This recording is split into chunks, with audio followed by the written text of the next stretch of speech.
She was young, beautiful, and in love. She had no idea that the man she had chosen to spend her life with, the man she had a child with, would be the one to take everything away from her. She thought she was safe in her own home. She thought she knew him. But the truth was more horrifying than anything she could have imagined. It was the perfect crime until it wasn't. The morning of May 11th, 2021, began like any other in the quiet Athens suburb of Glikonera. Neighbors woke up to the sound of birds chirping, the rustle of leaves, and the occasional distant hum of a car passing by. But inside one particular home, a nightmare had unfolded. Police entered to find 20-year-old Caroline Crouch lying motionless in her bed. A young mother, a devoted wife, gone. Next to her, her infant daughter, too young to understand what had just happened, rested silently. Their dog, Roxy, was found hanging from a railing, lifeless. And in the living room, her husband, tied up, battered, his face twisted in agony.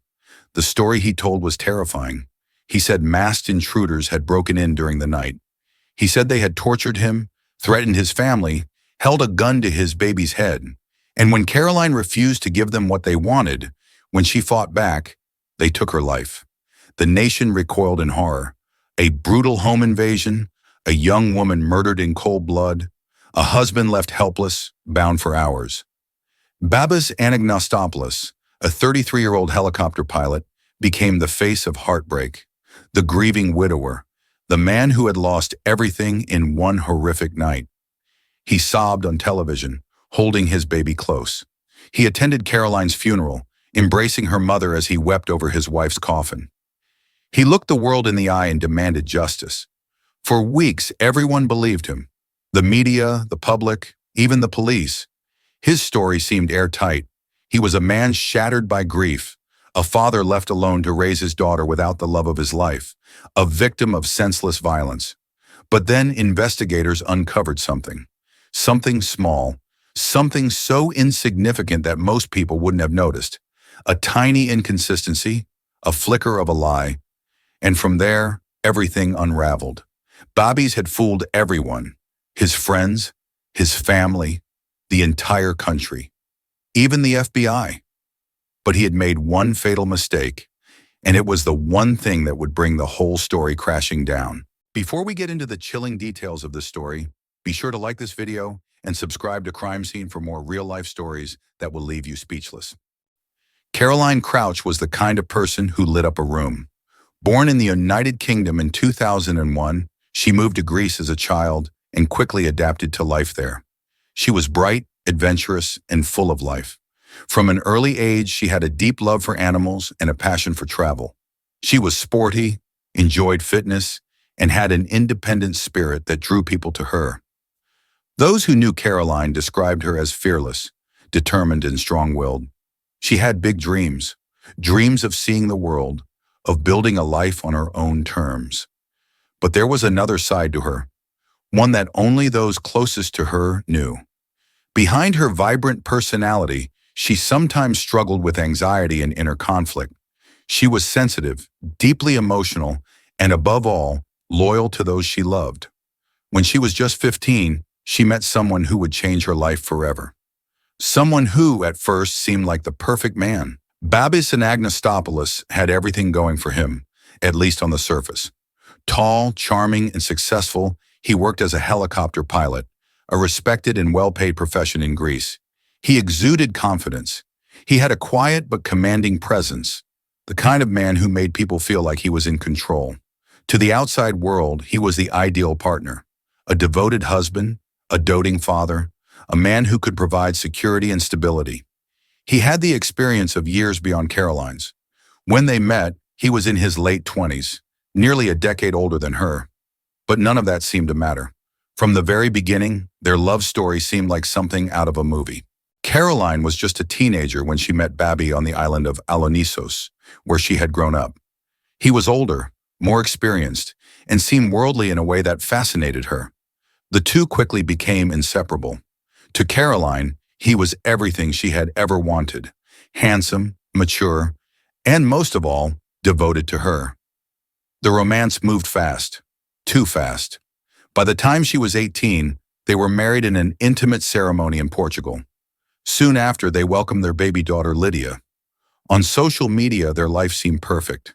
Caroline posted pictures of them smiling together, traveling to exotic destinations, sharing moments of happiness. She seemed to be living a fairy tale. But behind the filtered photos and loving captions, things were far from perfect. But beneath the surface, behind closed doors, their relationship was not what it seemed. At first, the changes were subtle. Babis became more protective, more involved in every part of Caroline's life. What started as affectionate concern slowly turned into something else: control. Caroline's friends noticed that she had started pulling away. She became more isolated. She stopped going out as much, stopped making plans without Babis. When she did, she always had to check in with him. He needed to know where she was, who she was with, what she was doing at all times. At first, she dismissed it. Maybe he was just being a caring husband. Maybe this was normal. Maybe this was love. But deep down, she knew something wasn't right. Caroline kept a diary, a place where she wrote her deepest thoughts. And in those pages, the truth was there, written in her own words. She wrote about feeling trapped, about wanting to leave, about feeling suffocated by Babis' possessiveness. One entry, written just weeks before her death, was particularly chilling. She wrote that she felt like she was living with a controlling husband. She wrote about fights, about feeling desperate, about wanting to take Lydia and escape. But Caroline never got the chance. And on the night of May 11th, 2021, everything came to a brutal, tragic end. At exactly 6:08 a.m. on May 11th, 2021, a desperate 911 call came through to the Greek emergency services. The voice on the other end of the line was panicked, broken, barely understandable. It was a man gasping for breath between sobs. "Help! They came into my house. They tied me up. They killed my wife. Please hurry. They killed her." The dispatcher tried to get details: where he was, how many intruders, whether the attackers were still inside. But the man on the phone kept crying, his voice barely coherent. His name was Babis Anagnostopoulos. Police rushed to the suburban home in Glyconera, a quiet, affluent area just outside Athens. When they arrived, what they saw was horrifying. Inside the couple's bedroom, 20-year-old Caroline Crouch was lying motionless on their bed. Her body was slightly twisted, as if she had struggled in her final moments. A pillow covered her face. Her skin was cold. Her neck showed clear signs of strangulation. She was gone. Beside her, their 11-month-old daughter, Lydia, sat in her crib, silent and still. She was untouched. The family's dog, Roxy, was found outside, hanging from a staircase railing by its own leash. The brutal killing of the dog seemed senseless, cruel, an act designed to send a message. But the most chilling sight was Babis himself. He was found on the floor, his hands bound, tape over his mouth. He had managed to wriggle free just enough to dial for help. His face was twisted in pain, his breathing ragged. The story he told the police was horrifying. 3 masked men speaking broken Greek had broken in during the night. They were looking for money. He and Caroline had fought back.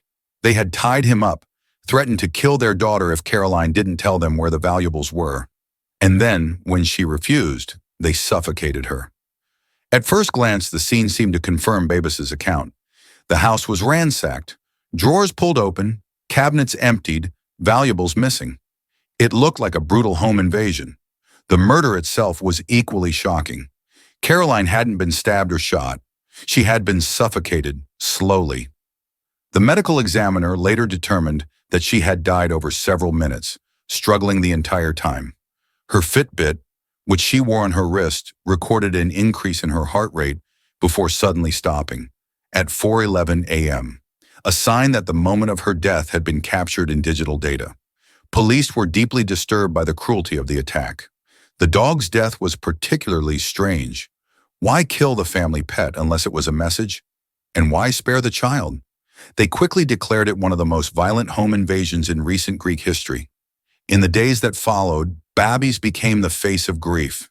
On national television, he wept as he described the horror of that night. He pleaded for justice, begging authorities to find the masked intruders. He held his baby daughter in his arms during interviews, his voice shaking as he spoke of Caroline's love for their child. He attended Caroline's funeral, carrying her casket, standing beside her devastated mother, offering comfort. The image of a broken husband was impossible to ignore. The Greek government even offered a €300,000 reward for information leading to the capture of the intruders. Everyone wanted answers, but no one, not the public, not the media, not even the police, knew that the truth was far darker than they could have ever imagined. In the hours following Caroline's murder, police worked relentlessly to track down the masked intruders who had supposedly broken into the Anagnostopoulos home. Roadblocks were set up, CCTV footage was reviewed, and known criminal groups were investigated.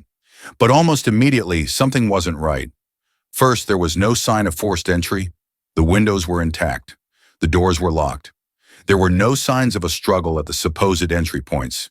If 3 violent criminals had broken in, why were there no broken locks, no shattered glass, no pry marks on doors or windows? Second, the ransacking seemed staged. Police noticed that while some drawers were pulled open and items scattered on the floor, valuable items, including expensive jewelry and cash, were still in plain sight. Burglars typically grab what they can and flee. They don't leave behind thousands of euros worth of valuables.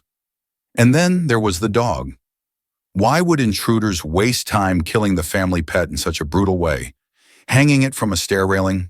It was a risk, a completely unnecessary act of cruelty that didn't fit with the usual motives of home invaders. But the biggest red flag? The baby was untouched. Burglars who are willing to kill a woman in cold blood and hang a dog wouldn't hesitate to harm a child. But Lydia, the couple's baby, was left unharmed, quietly sitting in her crib. Investigators weren't saying it out loud yet, but they had their doubts. As detectives combed through the evidence, they turned to one of the most powerful tools in modern crime-solving, technology. First, they analyzed Babis's smartwatch. The device, which he wore almost constantly, tracked his heart rate and movement throughout the day. Police expected to see a spike in his heart rate when the alleged attack occurred. After all, he claimed he had been tied up, threatened, and forced to watch as his wife was suffocated to death. But the data told a very different story. Babis's heart rate remained steady through the time of the supposed break-in. There was no sign of fear, no adrenaline rush, no stress reaction at the moment he claimed his wife was being murdered. Then came Caroline's fitness tracker. Caroline had been wearing her smartwatch on the night of her death. Investigators found that her heart rate suddenly stopped at exactly 4:11 a.m. But Babis had told police that the burglars killed her much later, closer to 6 a.m., around the time he called emergency services. The data didn't match. Then came the biggest bombshell. CCTV footage from a nearby house captured Babis pacing outside his home in the early morning hours, long before he claimed the intruders had entered. And when police checked his phone logs, they found that at 6:08 a.m., when he was supposedly tied up and dialing emergency services with his nose, his phone was actually unlocked and manually used. The evidence was undeniable. Now investigators weren't just looking at the crime itself. They were studying Babis' behavior in the aftermath. To the public, he was a grieving husband, shattered by the loss of his wife. But behind the scenes, investigators saw something very different. Despite his emotional breakdowns on TV, Babis remained eerily calm during police questioning. He cried for the cameras, but in private, he spoke methodically, smoothly, as if he had rehearsed every word. He showed no signs of the deep emotional trauma they would expect from someone who had just witnessed their wife's brutal murder. Experts later suggested that Babis showed traits of narcissism and control. This wasn't just about murder, it was about power. And soon the truth would finally come out. Babis Anagnostopoulos had spent weeks convincing the world that his wife was the victim of a ruthless home invasion. He played the grieving husband perfectly, too perfectly. But behind closed doors, the truth was far more disturbing. Caroline wanted to leave. She was only 20 years old, and despite the seemingly idyllic life they portrayed on social media, she felt trapped. Babis wasn't just a husband. He was a man obsessed with control. He monitored where she went, who she talked to, what she did. She had no financial independence. She was a young mother, isolated in a foreign country, with no easy way out. Investigators believe that Caroline's growing desire for freedom was what set everything in motion. There may have been other motives, perhaps financial concerns, jealousy, or fear of losing face in his community. But one thing became painfully clear. Babis would rather kill his wife than let her leave. Caroline's deepest fears were hidden in the pages of her personal diary. In entry after entry, she wrote about her unhappiness, her frustration, and, most chillingly, her fear. One passage stood out to investigators. "I feel trapped. I don't know what to do anymore." Another entry, dated just weeks before her murder, read, "I'm thinking of leaving him, but how?" Her words painted a picture of a woman desperate to escape, but unable to see a way out. Babis had created an environment where Caroline felt like she had no control over her own life. And perhaps most heartbreaking of all, she saw what was coming. She knew he had a temper. She knew he was possessive. And she knew he would never let her go easily. Even after committing the unthinkable, Babis didn't panic. He had a plan. He calmly staged the crime scene, tying himself up, making sure everything looked just right. He killed the family dog, not out of anger, but to sell the story. And then for weeks he performed. He cried at Caroline's funeral, holding her mother in his arms as cameras flashed. He gave interviews pleading for justice, telling the world how he had been powerless as masked men took away the love of his life. At every step he controlled the narrative, believing himself to be one step ahead of investigators. He even had the audacity to stand beside police officers at a memorial service for his wife, knowing full well he was the killer. He thought he was smarter than everyone. He thought he had committed the perfect crime. But what he didn't know was that his lies were already starting to crumble. For weeks, Babis Anagnostopoulos walked freely. He continued his public charade, playing the heartbroken husband, holding their baby in his arms as he wept for the cameras. He spoke to reporters. He stood next to detectives, thanking them for their tireless efforts. But behind the scenes, the police were closing in. They knew he was lying. The smartwatch data, the security footage, the contradictions in his story, it was all adding up. And then, on June 17th, 2021, exactly 37 days after Caroline's murder, police made their move. They had been carefully planning his arrest. Instead of tipping him off, they called him under false pretenses. "We've found new evidence, Babis. We need you to come in and help us review it." He never suspected a thing. At that moment, he believed he was untouchable. When police officers arrived at the memorial service for Caroline, where Babis stood in front of mourners pretending to grieve, he calmly agreed to go with them. It wasn't until they reached police headquarters that the truth hit him. This wasn't an evidence review. It was an ambush. For 8 hours, detectives interrogated Babis. They laid out every lie he had told. The faked home invasion, the staged crime scene, the contradictions in his timeline, the fitness tracker that showed Caroline had died hours before he called police, the smartwatch that revealed his own heart rate had been steady when he claimed to be tied up and helpless. He had no way out. Babis tried to hold on, desperately maintaining his story. But then, the breaking point. Detectives placed Caroline's diary in front of him. They read aloud her words, her fear, her desire to leave him, her feeling of being trapped. Babis stared at the pages in silence. Then finally he cracked. His voice was flat, emotionless, as he finally spoke. "I killed her." It was the confession that detectives had been waiting for. In graphic detail, Babis described the final moments of Caroline's life. She had wanted to leave. She had tried to push him away, telling him she was taking their daughter and walking out. And in that moment, Babis snapped. As she lay in bed, he climbed on top of her. He pressed his hand against her mouth and nose, suffocating her. She fought back. She struggled for air, but he didn't stop. Not for a second. It took him 5 full minutes to end her life. And then, as if that weren't enough, he staged the crime scene. He strangled their dog with its own leash, knowing the sight of a murdered animal would make the crime seem even more brutal.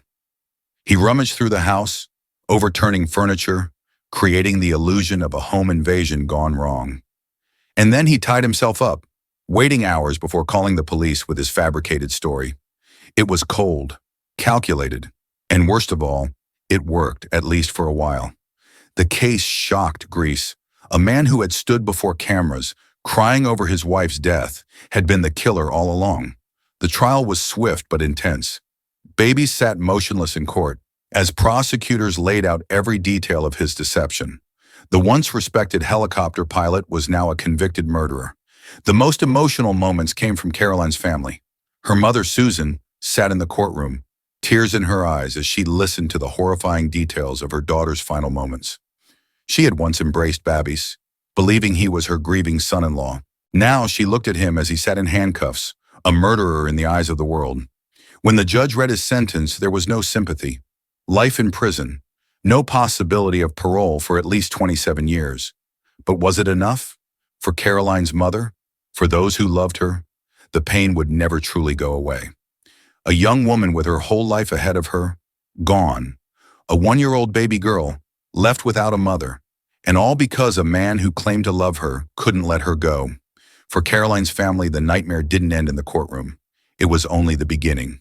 Her mother, Susan Della Cuesta, had already lost her daughter. Now she faced another heartbreaking battle, fighting for custody of her granddaughter, Lydia. The little girl was just 11 months old when her mother was murdered. For 37 days, she had been in the arms of the man who killed her mother, a man she would have grown up calling dad. But once the truth came out, Susan knew what she had to do. She refused to let Lydia grow up under the influence of Babis's family, the very people who had stood by him, even after his confession. Legal battles followed. Babis's parents, despite their son's crime, wanted shared custody. They argued that Lydia deserved to know both sides of her family. But Susan was determined. She had already lost her daughter. She wasn't about to lose her granddaughter, too. After months of legal proceedings, the court sided with Caroline's family. Lydia was officially placed in the care of her maternal grandmother, far away from the family of the man who had destroyed their lives. Susan left Greece, taking Lydia with her to the Philippines, where Caroline had spent much of her early childhood. It was a decision made out of love, a decision to give Lydia a fresh start, a life free from the shadow of her father's crime. But Susan's pain never faded. She became an outspoken advocate, fighting for laws to protect women from domestic violence. She spoke about her daughter's case, not just to keep Caroline's memory alive, but to warn other women about the dangers of controlling relationships. Because Caroline's story wasn't just about one man's crime, it was about how easily love can turn into control, how quickly a woman's voice can be silenced, and how, even in the 21st century, there are still men who believe they have the right to take a woman's life just because she wants to leave. For 37 days, Babis Anagnostopoulos fooled everyone. He sat in police interviews crying for the cameras. He hugged Caroline's mother at the funeral, whispering words of comfort, knowing full well he was the reason she was burying her daughter. So here's the terrifying question. What if the police had never uncovered the truth? What if Babis had been just a little bit smarter? What if he had never tied himself up, an act that made police suspicious from the start? What if he had waited longer before calling the authorities, giving his story more credibility? Could he have gotten away with murder? And if he had, would he have done it again? Because men like Babis don't just snap. His obsession with control, his willingness to manipulate, his cold-blooded ability to lie to the world, they weren't traits that appeared overnight. They had always been there. If police hadn't caught him, would he have remarried? Would he have found another woman to control? Would another young woman have suffered the same fate? It's a chilling thought, one that makes you wonder, how many other men like Babis are out there right now? Today, Babis Anagnostopoulos sits behind bars. He is serving a life sentence, with no chance of parole for at least 27 years. By the time he is even eligible for release, he will be in his 50s, a very different man from the charming, young pilot he once was. But prison life hasn't been easy. Gone are the days of luxury and admiration. Inmates don't take kindly to men who kill women, especially ones who pretend to be grieving widowers. Reports from inside the prison say Babis lives in isolation, fearing attacks from other inmates. He has tried to maintain his innocence, at least in the eyes of those who still write to him. Yes, you heard that right. Despite the mountain of evidence against him, despite his own confession, Babis still has supporters. Women who believe he was pushed too far. People who think he just made a mistake. And so from his prison cell, Babis continues to manipulate, just as he always has, sending letters, making calls, playing the victim. But the world knows the truth, and no matter what he says, no matter how many lies he tells, he will never escape the reality of what he did. And now, we turn to you. After hearing every detail of this case, after seeing the deception, the lies, and the horror of what happened to Caroline, do you think justice was served? Was life in prison enough? Or did he get away too easily? Would a man like Babis ever deserve a second chance? Comment below and let's discuss.